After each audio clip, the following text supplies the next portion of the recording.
আজকে খুবই নতুন এবং চমৎকার একটা বিষয় নিয়ে আপনাদের সামনে আলোচনা করব। আশা করি আপনারা এই বিষয়টি ইতিপূর্বে শুনেন নাই। সুখী সমৃদ্ধ পরিবার গঠনের 10টি টিপস, 10টি ফর্মুলা নিয়ে আমি আজকের আলোচনা করব আপনাদের সামনে। শুনবেন তো ইনশাআল্লাহ? সুখী এবং সমৃদ্ধ পরিবার গঠনের 10টি ফর্মুলা। নাম্বার 1, আলোচনা শুরু। নাম্বার 1, উত্তম জীবন সঙ্গী নির্বাচন। একটা সুখী সমৃদ্ধ আদর্শ পরিবার গঠন করতে হলে 1 নম্বর পয়েন্ট হচ্ছে উত্তম জীবন সঙ্গী নির্বাচন করতে হবে। উত্তম জীবন সঙ্গী নির্বাচন করতে হবে। বুঝছেন তো? উত্তম জীবন সঙ্গী মানে আমার পাশেরটা আর কি, আপনার সাথে যার জীবন শুরু হয়ে গেছে ওরকম একটা উত্তম জীবন সঙ্গী নির্বাচন করতে হবে। কেন উত্তম জীবন সঙ্গী নির্বাচন করতে হবে? রাসূল করিম সাল্লাল্লাহু আলাইহি ওয়াসাল্লাম হাদিসের ভিতরে বলছেন, সাইয়্যিদুল মুহাদ্দিস আবি হুরায়রা থেকে বর্ণিত হাদিস, আন আবি হুরায়রা রাদিয়াল্লাহু আন قال رسول الله صلى الله عليه وسلم تنكح المرأة لأربع لمالها ولحصبها ولجمالها ولدينها فاظفر بذات الدين। রাসূল করিম সাল্লাল্লাহু আলাইহি ওয়াসাল্লাম বলেন, যখন তোমরা উত্তম জীবন সঙ্গী নির্বাচনের সিদ্ধান্ত নেবে তখন তোমরা 4টা জিনিস দেখে একজন উত্তম সঙ্গী জীবন সঙ্গী তোমরা নির্বাচন করবে। অর্থাৎ আমরা যারাই বিবাহ করার সিদ্ধান্ত নেব, আমরা বিবাহ করার সিদ্ধান্ত নিব, একজন নারী যখন আমরা বিবাহ করব, একজন মেয়েকে আমরা যখন দেখতে যাব বিবাহের জন্য, তার 4টা কোয়ালিটি 4টা গুণ দেখে আমরা তাকে বিবাহ করব। কয়টা? সবাই বলেন কয়টা? আরো জোরে। 4টা। কয়টা? 4টা।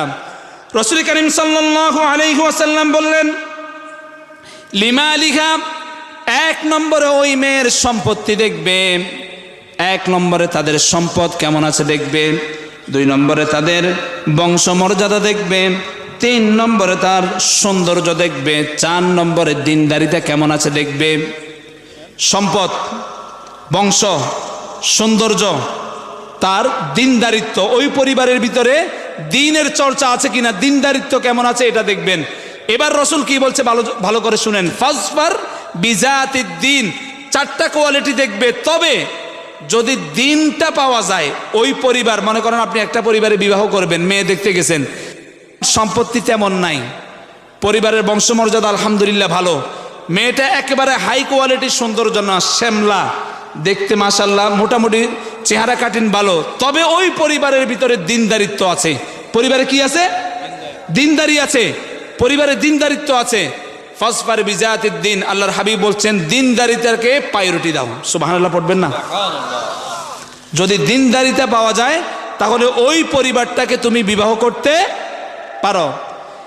কারণ আল্লাহর হাবিব সাল্লাল্লাহু আলাইহি ওয়াসাল্লাম বলেছেন, রাসূল করিম সাল্লাল্লাহু আলাইহি ওয়াসাল্লাম বলেন, আদ-দুনিয়া কুল্লুহা মাতা ওয়া খায়রু মাতা'id দুনিয়া আল মারআতুস সালিহা।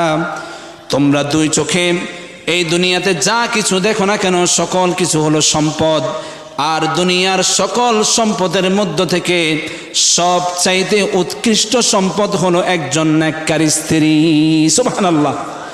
দুনিয়ার যত সম্পদ আছে এই সকল সম্পদের ভিতরে সবচাইতে সর্ব উৎকৃষ্ট সম্পদ হলো একজন নেককার স্ত্রী। এই কারণে নবীজি বলেছেন, মার রাযাকাহুল্লাহু দীনাহু মার রাযাকাহুল্লাহু ইমরাতান সালিহাতান ফাকাদ আ'আনাহুল্লাহু আলা শাতরি দীনি। যেই ব্যক্তি একজন নেককার স্ত্রী নিজের ভাগ্যে পেল, আল্লাহর হাবিব বলছেন সেই ব্যক্তি যেন দ্বীনের অর্ধেক পেয়ে গেল। সুবহানাল্লাহ। দ্বীনের অর্ধেক পেয়ে গেল একজন নেককার স্ত্রীর মাধ্যমে। কারণ যেই ব্যক্তি, এখানে যেই ভাইগুলা বসে আছে যারা বিবাহ করেছে তারা আমার সাথে একমত হবে, যদি নেককার স্ত্রী ঘরের ভিতরে থাকে, স্বামী যখন অফিস থেকে আসে কলিং বেলটা চাপ দিবে, কলিং বেলটা চাপ দেওয়ার সাথে সাথে যদি নেককার স্ত্রী হয়, ভালো স্ত্রী হয়, সাথে সাথে দরজা খুলে দিবে, স্বামীর ব্যাগটা হাত থেকে নিয়ে নিবে, স্বামীকে বলবে আপনি লুঙ্গি নেন, গামছা দিয়ে দিবেন, ওয়াশরুমে গিয়ে আপনি ভালোভাবে ফ্রেশ হয়ে আপনি রুমে আসুন। সে ফ্রেশ হয়ে যখন ওয়াশরুমে আসবে, ওয়াশরুম থেকে ফ্রেশ হয়ে যখন ডাইনিংয়ে আসবেন, তার পছন্দনীয় সকল খাবারগুলো ডাইনিংয়ে সাজানো থাকবে। আবার খাবার শেষ হওয়ার পরে স্বামী যদি কফি, চা, লাল চা যেটাই পছন্দ করুক সেটাও তার সামনে উপস্থিত হয়ে যাবে। এবার তার জন্য বিছানা রেডি হয়ে যাবে, বিছানাগুলো ঝাড়ু দিয়ে পরিষ্কার পরিচ্ছন্ন করে রাখবে। স্বামী আমার সারাদিন ক্লান্ত হয়ে অফিস থেকে এসে এবার একটু বিশ্রাম নিবে। বিশ্রাম নেওয়ার জন্য যত ধরনের ফর্মুলা আছে একজন নেককার স্ত্রী সব কিছু যোগান দিয়ে দিবে। আর যদি ঘরের ভিতরে স্ত্রীটা যদি নেককার না হয়, যদি এর বিপরীতে হয়, তাহলে ব্যাপারটা হবে আপনি যখন কলিং বেল চাপ দিতেই থাকবেন, কেউ দরজা খুলবে না। অনেকক্ষণ পরে কাজের বুয়া দরজা খুলে দিবে। কথা বলেন ঠিক কিনা? অনেক লম্বা টাইম পরে কাজের বুয়া খুলে দিবেন, এবং আপনি আসার পরেও আপনাকে ওয়াশরুমটা যাবেন, আপনি ওয়াশরুমটাও ভালো করে পরিষ্কার থাকবে না। ওয়াশরুম থেকে যখন আসবে, এরপরে আপনার ডাইনিংয়ে খানা, কাজের বুয়া রান্না করছে পড়ে আছে, আপনি খেলেন না খেলেন সেটা তো আপনার স্ত্রী দেখবেও না, কারণ আপনার স্ত্রী সে অ্যান্ড্রয়েড সেটটা নিয়ে ব্যস্ত। কথা বলেন না কেন? আপনাদের এদিকে মনে হয় এরকম নাই? আপনাদের এদিকের স্ত্রীগুলো মাশাআল্লাহ মনে হয় সবগুলো আলহামদুলিল্লাহ ভালো। কেমন আছে এরকম? কেউ কথা বলছে না। তাহলে মোটামুটি কুমারখালীর আপনাদের এই সাতিয়ান দক্ষিণ যদুবয়রা নতুন গৌরস্থান প্রকল্পে আমরা যেই মাহফিলে আসছি, এই এলাকার মা বোনেরা আলহামদুলিল্লাহ ভালো। আমরা দোয়াও করি আলহামদুলিল্লাহ মা বোনেরা ভালো থাকুক, কারণ একটা ঘরে যদি একজন নেককার স্ত্রী থাকে, ওই ঘরটাকে জান্নাতি ঘর বানিয়ে দিবেন কে? সম্মানিত ভাইরা, ভালো করে শুনেন, আমি একটা গবেষণা বলছি আপনাদেরকে। আল্লাহর হাবিব সাল্লাল্লাহু আলাইহি সাল্লাম কোরআনে কারীম এবং বিজ্ঞান যেই কথাটা বলেছে, একটা শিশু পৃথিবীতে জন্মগ্রহণ করার আরো 4 মাস আগে সব কিছু কানে শুনতে পায়। আল্লাহু আকবার পড়েন। পৃথিবীতে একটা শিশু জন্মগ্রহণের 4 মাস আগে সব কিছু কি করে? শুনতে পায়। এটা আমার কথা নয়, কোরআন এবং বিজ্ঞানসম্মত একটি কথা। আমি যে প্রথম পয়েন্ট বললাম, 1 নম্বর পয়েন্ট বললাম, উত্তম একটা আদর্শ সমৃদ্ধ পরিবার গঠনের 1 নম্বর পয়েন্ট আমি বলেছি উত্তম জীবনসঙ্গী নির্বাচন। এটা 1 নম্বরে কেন নিয়ে আসলাম? কারণ স্ত্রী হলো সন্তান উৎপাদনের কারখানা। ফ্যাক্টরি যদি ভালো হয়, প্রোডাক্টও, কথা বলেন আপনারা, কথা বুঝেন না আমার? ফ্যাক্টরি ভালো হলে প্রোডাক্টও ভালো হবে। তাহলে স্ত্রীরা যেহেতু সন্তান উৎপাদনের কারখানা, বিজ্ঞান এবং কোরআন বলছে একটা শিশু মায়ের গর্ভে থেকেই ভূমিষ্ঠ হওয়ার 4 মাস আগে থেকেই সকল কিছু শুনতে পায়। A child gets here in before 16 weeks, 4 মাস আগে। এবার আসি কোরআন কি বলছে। কোরআনে কারীম যদি আপনি খুলেন, যত জায়গায় আপনি দেখবেন ইন্নাস সামআ ওয়াল বাসারা ওয়াল ফুআদা কুল্লু উলাইকা কানা আনহু মাসউলা। আবার আরেক জায়গায় এসেছে ওয়াজআলনা লাকুমুস সামআ ওয়াল আবসারা ওয়াল আফইদা। আমি কণ্ঠ দিয়ে বলছি না, আপনারা এই জিনিসটা ভালো করে বুঝেন। মনোযোগ সবার আছে? আছে। আমি বিজ্ঞানের কথা বলেছি, 4 মাস আগে থেকে শুনতে পায়। এবার কোরআন দেখেন, কোরআনে কারীমে যত জায়গায় আপনি দেখবেন, যেখানেই আল্লাহ পাক শ্রবণ শক্তি এবং দৃষ্টিশক্তির কথা বলেছেন, প্রত্যেকটা জায়গায় আগে শ্রবণ শক্তির কথা বলেছেন। সুবহানাল্লাহ। আগে কিসের কথা বলেছেন? শ্রবণ শক্তির কথা। এবং আপনারা যদি এখান থেকে মাহফিল শুনে ঘুমাতে যান, আপনি শুয়ে গেলেন, ঘুমানোর জন্য আপনি শুয়ে গেছেন, এরপরেও সর্বশেষ সব অঙ্গ প্রত্যঙ্গগুলো যখন ঘুমিয়ে যায়, সবার শেষে কিন্তু আপনার কান ঘুমায়। আপনি একটু খেয়াল করেন, আপনি ঘুমানো একদম ঘুম চলে আসে, এরপরেও যদি হঠাৎ যদি একটা টায়ার বাস্ট হয়, সবার আগে শুনে কে? আপনার কান শুনে। তাহলে সবার শেষে আপনার কান ঘুমায়। আবার আপনি যখন ঘুমানোর পরে ঘুম থেকে জাগ্রত হন, সবার আগে কিন্তু আপনার কান জাগ্রত হয়। দেখবেন হঠাৎ আপনি ঘুমাচ্ছেন, ফজরের পরে আবার ঘুমালেন, আপনার ঘুম ভাঙছে না, আপনার আলহামদুলিল্লাহ খুব জান্নাতি ঘুম হচ্ছে। হঠাৎ দেখবেন যে পাশের বাড়ির 2 মহিলা লাগছে ঝগড়া হয় আপনাদের এদিকে। হ্যাঁ, ঝগড়ার যখন প্রচণ্ড আওয়াজ, আপনার ঘুমটা ভেঙে গেছে। তাহলে সবার আগে জাগ্রত হয়েছে কে? কান। তাহলে সবার শেষে ঘুমায় কান, সবার আগে জাগ্রত হয় কান।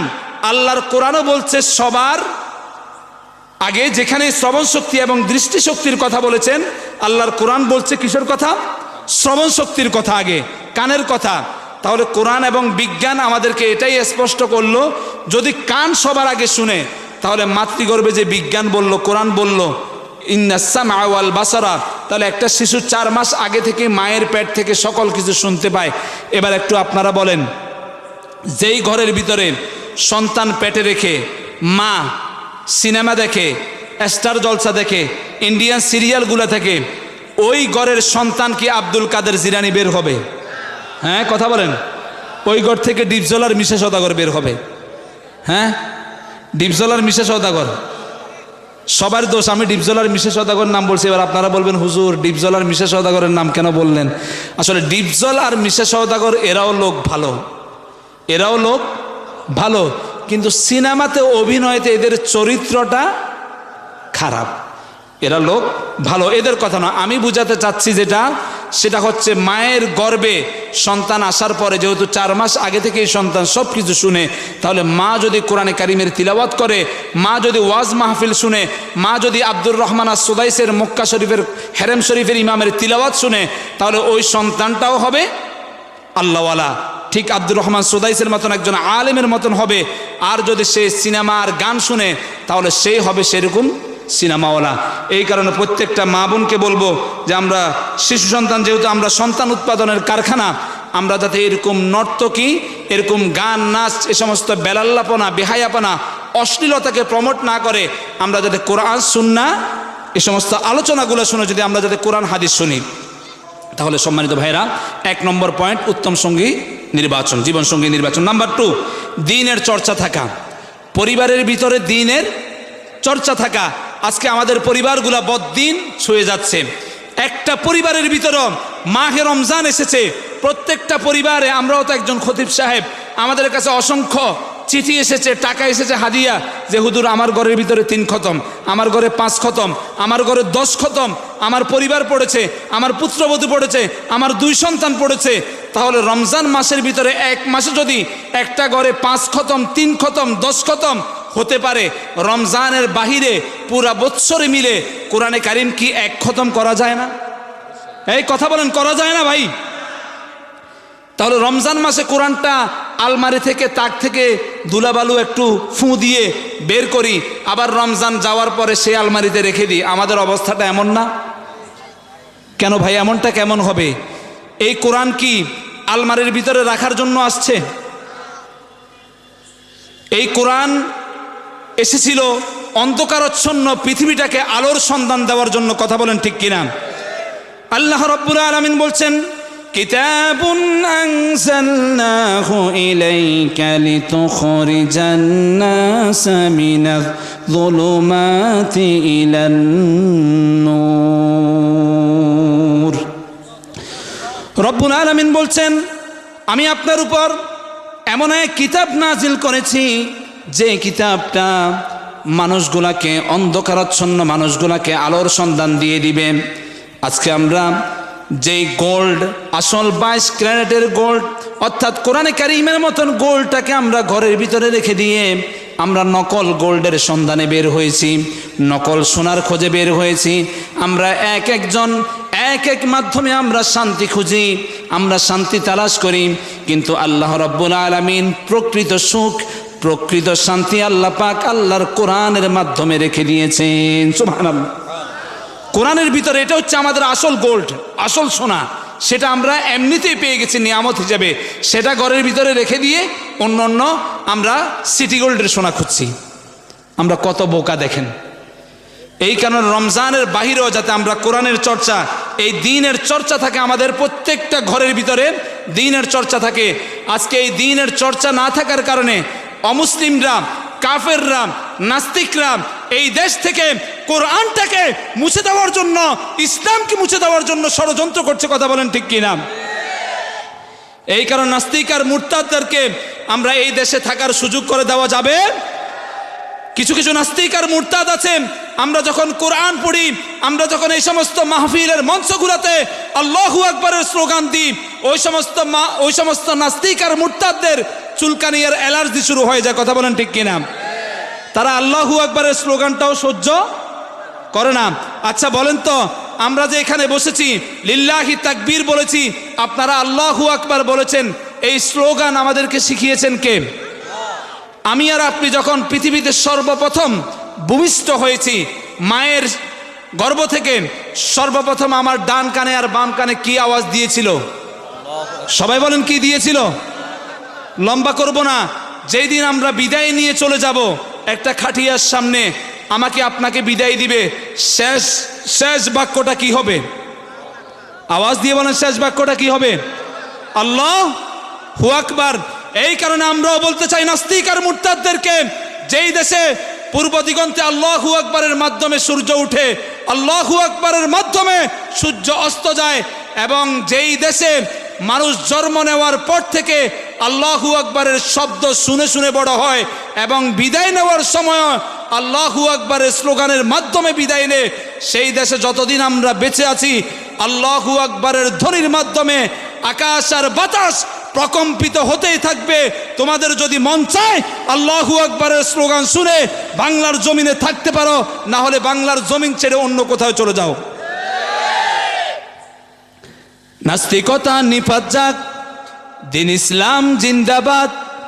নাস্তিকতা নিপাত যাক, দিন ইসলাম জিন্দাবাদ। কোটি প্রাণে একই আওয়াজ, খোদাদ্রোহী ছাড় পাবে না, এই বাংলায় ঠাঁই হবে না। মুসলমানরা জেগেছে আজ, ঠিক কিনা? জোর কদমে সামনে চলো, বজ্রকণ্ঠে আওয়াজ তুলো, সবাই মিলে একই তালে দাও না স্লোগান, নারায়ে তাকবীর, নারায়ে তাকবীর। দিন ইসলাম, দিন ইসলাম জিন্দাবাদ, জিন্দাবাদ। ইসলামেরই জন্য দেশের হয়েছে জন্ম, ইসলামের বিরুদ্ধে গেলে দেশ হবে ভিন্ন, ঠিক কিনা? ইসলামেরই জন্য দেশের হয়েছে জন্ম, ইসলামের বিরুদ্ধে গেলে দেশ হবে ভিন্ন। ইসলামের বিরুদ্ধে যারা নিয়েছে অবস্থান, এই বাংলায় ঠাঁই হবে না। যাও হিন্দুস্তান, যাও হিন্দুস্তান। জোর কদমে সামনে চলো, বজ্রকণ্ঠে আওয়াজ তুলো, সবাই মিলে একই তালে দাও না স্লোগান, নারায়ে তাকবীর, নারায়ে তাকবীর। দিন ইসলাম, দিন ইসলাম। সবাই একসাথে লিল্লাহি তাকবীর। কষ্ট হয়েছে আপনাদের? এই তাকবীরের স্লোগান শুনলে তাদের চুলকানি আর অ্যালার্জি শুরু হয়ে যায়। এটা কি কোনো অমুসলিমদের স্লোগান নাকি? এটা কাদের স্লোগান? মুসলমানদের স্লোগান। এটা কোনো আওয়ামী লীগ, বিএনপি, জামাত, জাসদ, বাসদ কোনো দল ভেদাভেদ নাই, সকল মুসলমানদের স্লোগান হলো লিল্লাহি তাকবীর, আল্লাহু আকবার। সম্মানিত দ্বীনি ভাইরা, তাহলে 2 নম্বর বিষয় হচ্ছে দ্বীনের চর্চা প্রত্যেকটা পরিবারে থাকতে হবে। নাম্বার 3, আমি লম্বা করছি না বিষয়গুলা। নাম্বার 3, ধর্মীয় শিক্ষা নিশ্চিত করা। ধর্মীয় শিক্ষা নিশ্চিত করা প্রত্যেকটা পরিবারে। আপনাদের কাছে আমার এতটুকু আহ্বান থাকবে, আপনার ঘরে যে শিশুটা জন্মগ্রহণ করেছে, সময় কতক্ষণ হয়েছে?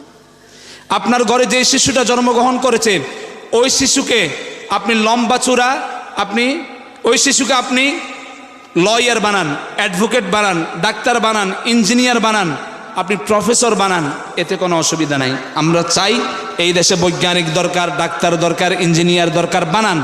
তবে হ্যাঁ, প্রথমে একদম ভূমিকাতে তাকে আপনি কোরআন এবং সুন্নাহর বীজ তার অন্তরে বপন করুন। আচ্ছা বলেন তো, কোরআনে কারীমের সর্বপ্রথম আল্লাহ রসুলের উপর যে ওহী নাজিল হয়েছে, 30 পারা কোরআন নাজিল হয়েছে না? সর্বপ্রথম কোন আয়াতটা নাজিল হয়েছে কে বলতে পারবেন বলেন তো? ইকরা। মাশাআল্লাহ, আল্লাহ বরকত দান করুক আপনাদের সবাই ইলমে। ইকরা। আমি এখন আপনাদেরকে প্রশ্ন করতে চাই, কোরআনে কারীমে হজের বিধান আছে না নাই? মদের বিধান আছে না নাই? নামাজের বিধান আছে না নাই? যাকাতের বিধান আছে না নাই? এত বিধান থাকতে সর্বপ্রথম আল্লাহ পাক ইলমের আয়াত কেন নাজিল করলেন? সর্বপ্রথম আয়াতটা ইকরা কেন বললেন? তাহলে ইলমের গুরুত্ব কম না বেশি? বেশি। প্রথমে আপনাকে জানতে হবে, এরপরে তো আপনি মানতে পারবেন। এই কারণে সর্বপ্রথম হেরা পর্বতের গুহায় আল্লাহ রসুলের উপরে আয়াত নাজিল হলো ইকরা। রসুল 3 বার বলেছিলেন মা আনা বিকরি, আমি পড়তে জানি না। মা আনা বিকরি, আমি পড়তে জানি না। চতুর্থবার বলেছিলেন ইকরা বিসমি রাব্বিকাল্লাযী খলাক, আপনি পড়ুন সেই রবের নামে যিনি আপনাকে সৃষ্টি করেছেন। তাহলে সর্বপ্রথম এই আয়াতটা নাজিল হয়ে আমাদেরকে এই মেসেজ দিচ্ছে যে আমরা প্রত্যেকে যাতে প্রথম দ্বীনি ইলম আমরা চর্চা করি। আপনি যদি কোরআন হাদিসের ইলম প্রথমে একটা ছেলেকে যদি নুরানি তৃতীয় জামাত পর্যন্ত পড়ান, এরপরে যদি ডাক্তার, ইঞ্জিনিয়ার, লয়ার, অ্যাডভোকেট যেটাই বানান, দেখবেন এই ছেলে অন্য কিছু হোক আর না হোক, এই ছেলে কখনো নাস্তিক আর মুরতাদ হবে না। আজকে আপনারা দক্ষিণ যদুবাইরা নতুন গৌরস্থানের কল্পে এই মাহফিল দিয়েছেন। আচ্ছা, এখানে আপনারা যারা মুরব্বীরা আছেন, আপনারা প্রত্যেকে আপনাদের মুরব্বী যারা চলে গেছে নামাজের পরে তাদের কবর জিয়ারত করেন কি করেন না? কথা বলে না সবাই। কবর জিয়ারত আপনারা করেন না? শুক্রবারে জুমার নামাজের পরে সবাই গৌরস্থান জিয়ারত করেন না? আজকে যুব সমাজরা গৌরস্থানের উন্নয়নে এই মাহফিলটা দিয়েছে, যে তারা যাতে এই মাহফিলের কারণে আল্লাহ পাক যাতে তাদের কবরের আযাবগুলোকে মাফ করে, তাদেরকে জান্নাতের বাসিন্দা করে, এটা তাদের উদ্দেশ্য। কত মহৎ একটা উদ্দেশ্য। এই যুব সমাজগুলো চাইলে টাকা খরচ করে ঈদের পরে কত যুবকরা ঈদ আনন্দ উপভোগ করছে, বিভিন্ন প্রোগ্রাম করছে, পহেলা বৈশাখ পালন করছে, বিভিন্ন ধরনের নাচ গান, বিভিন্ন ধরনের নর্তকীদেরকে এনে অনুষ্ঠান করছে। এই যুব সমাজগুলা কি এই কাজ করছে? তারা কবরবাসীদের উদ্যোগে মাহফিল দিয়েছে।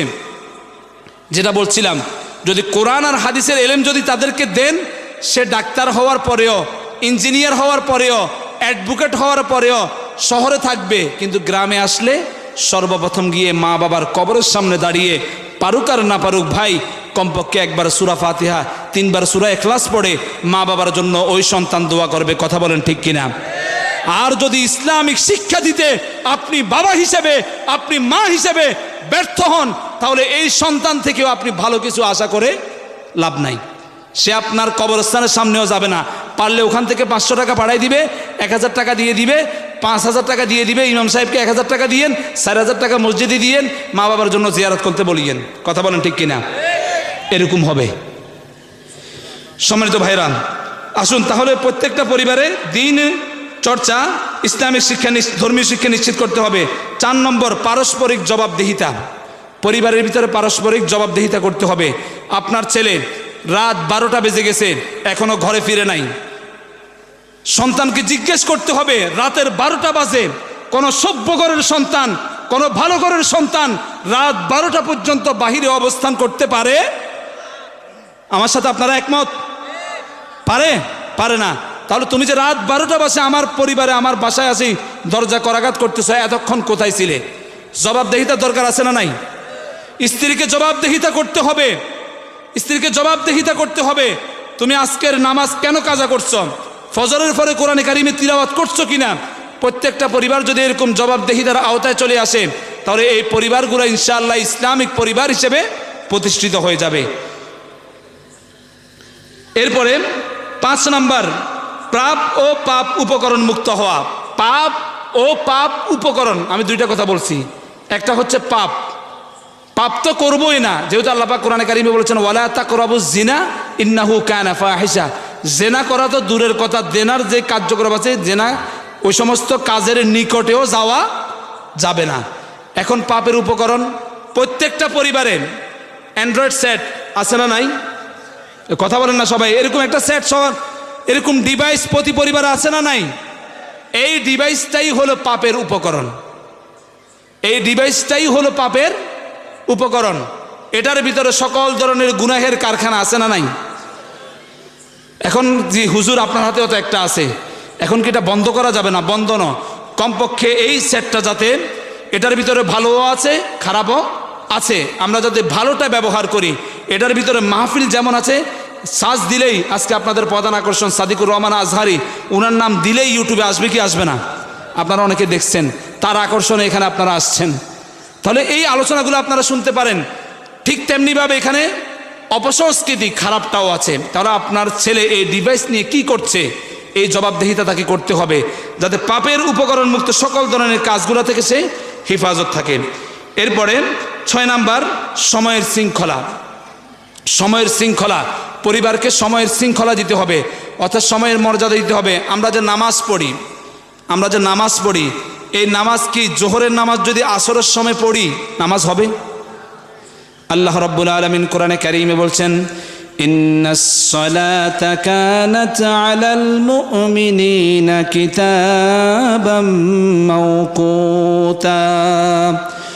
রব্বুল আলামিন নামাজকে শুধু এমনি ফরজ করেন নাই, আল্লাহ রব্বুল আলামিন নামাজকে সময় অনুসারে ফরজ করেছেন। অর্থাৎ সময় অনুবর্তিতা দিয়ে জোহরের নামাজ জোহরের সময় আদায় করতে হবে। আল্লাহ পাক সময়ের সাথেই নামাজকে ফরজ করেছেন। এই কারণে কোনো মানুষ যদি পৃথিবীতে প্রতিষ্ঠিত হতে চায়, আপনার সন্তানকে আপনি যদি পৃথিবীতে প্রতিষ্ঠিত করতে চান, তাহলে সময়ের কদর করতে হবে। মনে রাখবেন, কোনো ব্যক্তি, কোনো জাতি, কোনো গোষ্ঠী যদি পৃথিবীতে প্রতিষ্ঠিত হতে চায়, তাহলে সময়কে মূল্যায়ন করতে হবে। একজন মানুষ যদি আমি যদি চাই, আপনি যদি চান, সময়কে মূল্যায়ন করে সময়কে কাজে লাগিয়ে আপনি কোটি টাকা ইনকাম করতে পারবেন, প্রতিষ্ঠিত হতে পারবেন। কিন্তু এই কোটি টাকার বিনিময়ে এই সময়কে আর কিনতে পারবেন না। কথা বলেন ঠিক কিনা? আপনি টাকা খরচ করে সময় কিনতে পারবেন না, কিন্তু সময়কে কাজে লাগিয়ে আপনি কোটি টাকার মালিক হতে পারবেন। এই কারণে সময়ের মূল্য দিতে হবে। 7 নম্বর, পরামর্শের ভিত্তিতে কাজ করা। আল্লাহ রাব্বুল আলামিন কোরআনে কারীমে বলছেন, ওয়াশাউরিরহুম ফিল আমর। আমরা প্রত্যেকটা পরিবারে যে কোনো কাজ করব, আমরা পরামর্শের ভিত্তিতে করব। পরামর্শের ভিত্তিতে করব। যে কোনো একটা ছোট্ট কাজও একজন থেকে একজন পরামর্শ নিব। 8 নম্বর পয়েন্ট হলো পরস্পর সহযোগিতা করতে হবে। আল্লাহ পাক কোরআনে কারীমে বলছেন, তাআওয়ানু আলাল বিররি ওয়াত তাকওয়া ওয়ালা তাআওয়ানু আলাল ইসমি ওয়াল উদওয়ান। তোমরা তাকওয়ার কাজে, ভালো কাজে একজন আরেকজনকে সহযোগিতা করো। এখন আপনারা বলেন তো, এবং সর্বশেষ পয়েন্ট ছিল পর্দা এবং শালীনতা, এবং 9 নম্বর পয়েন্ট ছিল গোপনীয়তা রক্ষা। এখন আমি আপনাদেরকে 8 নম্বর পয়েন্টে কথা বলছি, পরস্পর সহযোগিতা করা। এখন সবাই এক বাক্যে একটু রেসপন্স করে আওয়াজ দিয়ে বলবেন, এই যে কোরআনের এই প্রোগ্রামের আয়োজন করেছে যুব সমাজরা আজকের এই নতুন গৌরস্থানের উদ্যোগে, এই প্রোগ্রামটা জান্নাতি আয়োজন, এটা কি ভালো কাজ না খারাপ কাজ? আওয়াজ হয় না, আরো জোরে বলতে হবে, ভালো কাজ না খারাপ কাজ? সমাজে একটা সংগঠন, একটা ভালো কাজ করতে হলে, মনে করেন মসজিদ, মাদ্রাসা, গৌরস্থান, একটা গরিব মেয়ের বিবাহ শাদী দেওয়া, এরকম আরো সমাজের উন্নয়নমূলক ইসলামিক কাজ বলেন, সমাজের উন্নয়নমূলক কাজ সমাজে আছে না নাই? এই কাজগুলা করতে হলে যে কয়েকটি জিনিস লাগে, তার মধ্যে হচ্ছে ভালোবাসা, মানে একজন একজনের প্রতি ভালোবাসা, আন্তরিকতা এবং ঐক্যবদ্ধ থাকা। এই কারণে বাংলাতে একটা প্রবাদ বাক্য বলে, 10-এর লাঠি 1-এর বোঝা। সবাই মিলে যদি আমরা 10 জনের 10 কিল, একজনের মুশকিল, সবাই মিলে যদি ওই কাজে একসাথ হয়ে আমরা যদি ঐক্যবদ্ধ হই, তাহলে কাজটা সহজ। এখন মনে করেন এই গৌরস্থানে, মনে করেন উন্নয়ন করার জন্য 1 লক্ষ টাকা দরকার, কথার কথা। এখন যদি বলে যে এটা একজনের উপর চাপাই দে, তার জন্য সহজ না কঠিন? আর যদি আমরা 10 জন আগাই আসি, তাহলে 1 লক্ষ টাকা ব্যাপার, একজনের ভাগে তখন কত পড়বে? 10 জন হলে একজনের ভাগে কত পড়ে? 10,000। আর যদি 20 জন হয়ে যায় কত পড়বে? 5,000। এবার যদি বরাবর বাড়ে, টাকা আরো কমবে। এই গৌরস্থানের উদ্যোগে যুব সমাজরা আজকের এই প্রোগ্রাম করেছে। আপনারা আলহামদুলিল্লাহ যারাই আসছেন, আমি আলোচনা শেষে দিয়ে ফিনিশিং দিয়ে দিব। আমি এই তাআওয়ানু আলাল বিররি ওয়াত তাকওয়া, সৎ কাজে এগিয়ে আসা, কল্যাণের কাজে এগিয়ে আসা, মঙ্গলের কাজে এগিয়ে আসা, তাকওয়ার কাজে এগিয়ে আসা, এবং রমজান মাসে আপনারা জানেন দান সদকা প্রচুর করেছেন আলহামদুলিল্লাহ। আজকের এই গৌরস্থানের উদ্যোগে গৌরস্থানের অনেক উন্নয়ন কাজ আছে, এখানে আরও অনেক সামাজিক উন্নয়নমূলক কাজ হবে। যুব সমাজরা আলহামদুলিল্লাহ খারাপ কাজে এই টাকাগুলো খরচ না করে একটা জান্নাতি প্রোগ্রামের, তাফসিরুল কোরআন প্রোগ্রামের আয়োজন করেছে। মা বোনেরা এসে উপস্থিত হয়ে জায়গা হচ্ছে না আলহামদুলিল্লাহ। আমরা 9 নম্বর পয়েন্ট, গোপনীয়তা রক্ষা করা।